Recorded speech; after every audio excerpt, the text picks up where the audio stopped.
खान ने कहा है हमारा भी नार्को टेस्ट कराओ और बीपीएससी के अध्यक्ष तथा सचिव का भी नार्को टेस्ट कराओ, पता लग जाएगा कि कौन झूठ बोल रहा है कौन सत्य बोल रहा है। मैं एक शिक्षक हूँ, माफी तो नहीं मांगूंगा, माफी मांग ही नहीं सकता।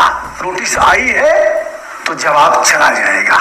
अपराध दर्ज कराना होगा तो एफआईआर दर्ज करा देना, मुझे जेल भेज देना, लेकिन एक शिक्षक हूँ, बच्चों को शिक्षा देने का काम करता हूँ, ये हमारा पेशा धर्म है और उस धर्म के साथ मैं खिलवाड़ नहीं करूंगा। मैं बच्चों को हमने उकसाया नहीं है, जो गलती कर रहे हो उसका दंड तो भोगना ही पड़ेगा। खान सर हमारे अच्छे दोस्त हैं और बहुत पहले हमने इनका वीडियो किया था, लगभग 1 घंटे हम लोग कैसे बैठे रह गए वीडियो के दौरान पता नहीं लगा। तो ये ताकदा कभी कभार हलो हाय होता रहता है, व्यस्तता उनकी भी है और थोड़ी बहुत हमारी भी है। तो आइए बताते हैं खान सर को किसने नोटिस दिया और उस मामले में होने क्या जा रहा है।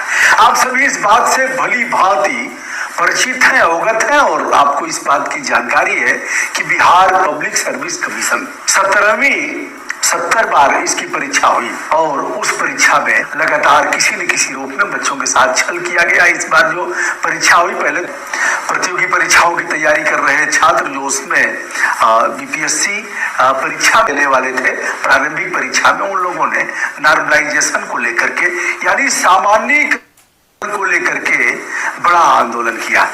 बच्चों पर लाठियां भी पड़ी, बच्चों पर केस हुआ। धरना का एकमात्र स्थल पटना में गर्दनी बाग बनाया गया है, जहां गर्दनी बाग थाना भी है।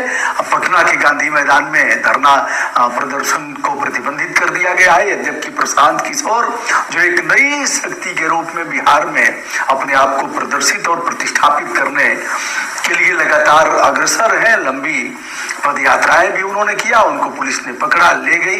ये अलग बात है, हम इस वीडियो के बाद में बताएंगे। पहले आप जानना चाहेंगे कि खान सर को नोटिस किसने दिया।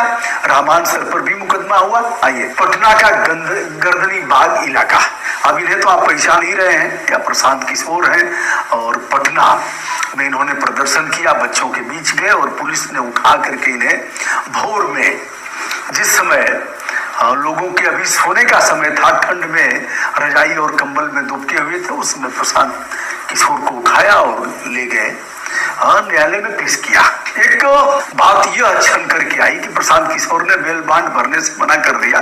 बेल बांड का मतलब यह है कि अब से एक अनुबंध है, लिखित अनुबंध है कि अब से हम ऐसा नहीं करेंगे, यदि करेंगे तो हमारे ऊपर जुर्माना और अन्य कार्रवाई किया जाए। इन्होंने मना कर दिया। यही काम अरविंद केजरीवाल ने किया था और अरविंद केजरीवाल जेल में गए, लेकिन बाद में प्रशांत किशोर ने बेल बांड भरा, इसी के आधार पर इनकी जमानत हुई। इन्हें आप देख रहे होंगे, इनके साथ भी हमारा वीडियो है। पटना के चर्चित शिक्षकों में से एक है, नाम है रहमान। हिंदू लड़की से इन्होंने शादी किया, बच्चों का भी नाम हिंदू नामकरण किया है और यह हनुमान जी के पुजारी हैं।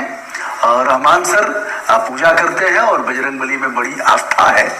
भैया भैया हमें कहते हैं, बड़ा आदर दिया इन्होंने। तो इनके साथ भी हमारे वीडियो है। रहमान सर पर पहले ही मुकदमा और दरोगाओं की नर्सरी है इनका, जो कोचिंग सेंटर है, वहां से दरोगा पैदा होते हैं। पूरे बिहार सहित यूपी में भी तमाम दरोगा पैदा हुए हैं। अब जो नोटिस आई है उसके बारे में हम बात करना चाहेंगे। नोटिस खान सर को दी गई है और खान सर ने नार्को टेस्ट कराने की बात किया है कि हमारा भी नार्को टेस्ट कराओ और उनका भी नार्को टेस्ट कराओ।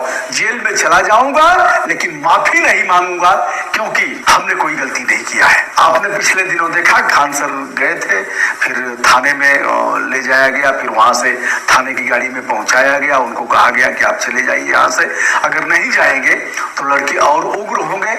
इस बात को लेकर के खान सर को ट्रोल भी किया गया कि चले गए, कैसे गए और इस तरह से। अब खान सर इस बार एक शिक्षक की मर्यादा है, उस मर्यादा का संज्ञान धारण करते हुए उनका जमीर जग गया है। मैं यह नहीं कहता कि इनका जमीर पहले से मरा हुआ था।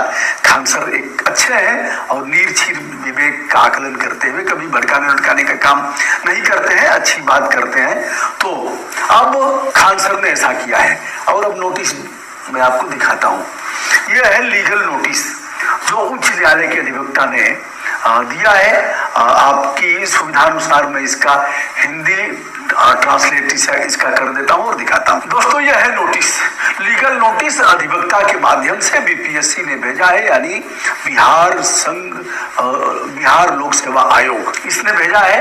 आप देख रहे हैं विवेक आनंद अमृतेश अधिवक्ता है उच्च न्यायालय पटना के, और इनका यह मोबाइल नंबर है, यह नाम है, इन्होंने भेजा है, इनका ईमेल भी है। प्रिय महोदय, उपरोक्त वकील की ओर से, और यह है जिसका कार्यालय 15 जवाहरलाल नेहरू मार्ग, बेली रोड, पटना बिहार में है। मैं आपको निम्नलिखित शर्तों के साथ कानूनी नोटिस भेज रहा हूं।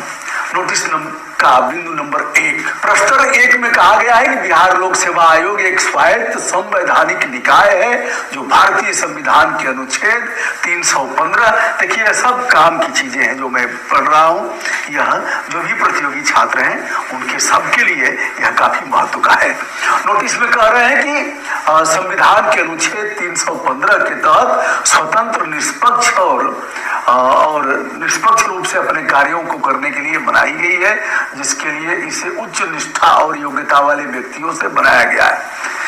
मतलब जिसमें जो भी है इसमें वह उच्च निष्ठा और योग्यता वाले हैं। योग्यता वाले तो हैं, लेकिन अब पता नहीं उनकी निष्ठा अच्छी है कि नहीं है। अगर निष्ठा अच्छी होती तो बार बार यह चूक नहीं होती और इस प्रकार बच्चे परेशान नहीं होते। आगे बढ़ता हूं। इस तरह के स्वायत्त निकाय के निर्माण का उद्देश्य केवल योग्यता और खुली प्रतिस्पर्धा के आधार पर सिविल सेवकों की नियुक्ति करके लोकतांत्रिक व्यवस्था को बनाए रखना है, ताकि वे स्वतंत्र और निष्पक्ष रूप से प्रशासन चला सके। स्वतंत्रता, निष्पक्षता और निष्ठा के मूल्य लोक सेवा आयोग की संवैधानिक अवधारणा के मुख्य निर्धारण है कुछ ऐसे कि दूसरा प्रस्तर 2 कि बिहार लोक सेवा आयोग को भारत के संविधान के अनुच्छेद 320 द्वारा राज्य की लोक सेवा में नियुक्ति के लिए चयन हेतु परीक्षा आयोजित करने, लोक सेवकों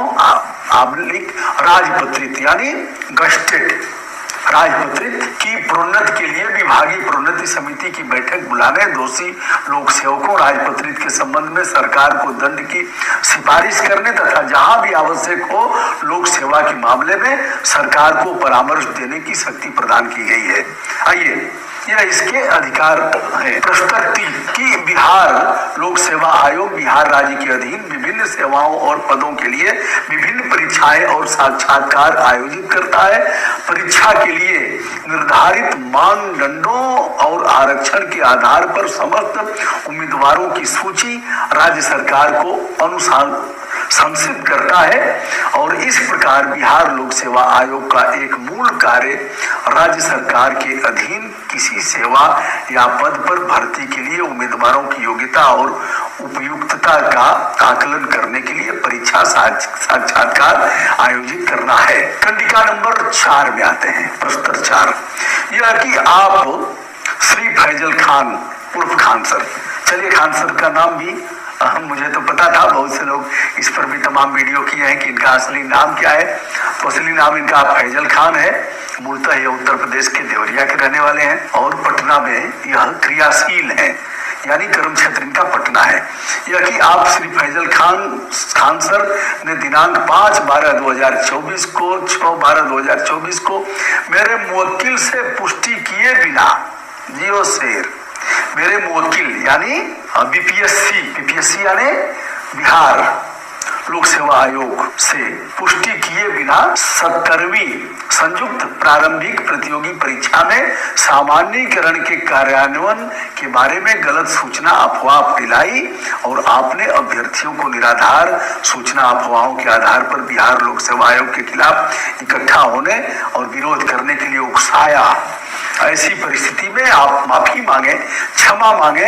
यदि ऐसा नहीं करते हैं तो क्यों न आपके विरुद्ध सुसंगत धाराओं में अभियोग पंजीकृत कराया जाए, क्योंकि इससे बिहार यानी बीपीएससी का मान सम्मान प्रभावित हुआ है और बच्चों में गलत सूचनाएं दी गई हैं। खान सर का कह रहा है कि हमने कोई गलत सूचना नहीं दिया है, वो अपना नार्को टेस्ट करा ले और हमारा भी नार्को टेस्ट करा ले। क्या ऐसे मामले में खान सर की गिरफ्तारी हो सकती है? क्या इस मामले में Bihar public service commission Khan sir के विरुद्ध अपराध पंजीकृत कराएगा, वह उन अपराध जो दर्ज होगा उनमें धाराएं क्या होगी नए नियम के अनुसार, और उन धाराओं से खान सर को किस तरह की परेशानी होनी है, और यह किस प्रकार का अपराध है, क्या यह काइजनेबल एक्ट है यानी संज्ञेय अपराध है अथवा असंज्ञेय अपराध। इस मामले में खान सर को किस तरह की परेशानी से गुजरना पड़ता है और इस नोटिस का वह जवाब क्या देते हैं यह तो समय बताएगा। फिलहाल बिहार में एक और मामला तेजी से गर्म हो रहा है, खान सर को लीगल नोटिस। दोस्तों मैं हूं ब्रजभूषण दुबे, संपूर्ण आदर के साथ उन बच्चों से भी अनुरोध करना चाहूंगा कि ऐसे मामले में कानून कदापि हाथ में न लें और फिर जनतांत्रिक आदर्शों और मूल्यों के तहत लिखा पढ़ी करें, मेहनत से करें, और यदि धरना प्रदर्शन करना है तो बापू ने जो रास्ता बताया था और डॉक्टर लोहिया ने, सिविल लापरवाही, सविनय अवज्ञा, सत्याग्रह, इनमें बड़ा दम है, करने की जरूरत है। ब्रजभूषण दुबे का सादर नमस्कार, बहुत बहुत शुभकामनाएं।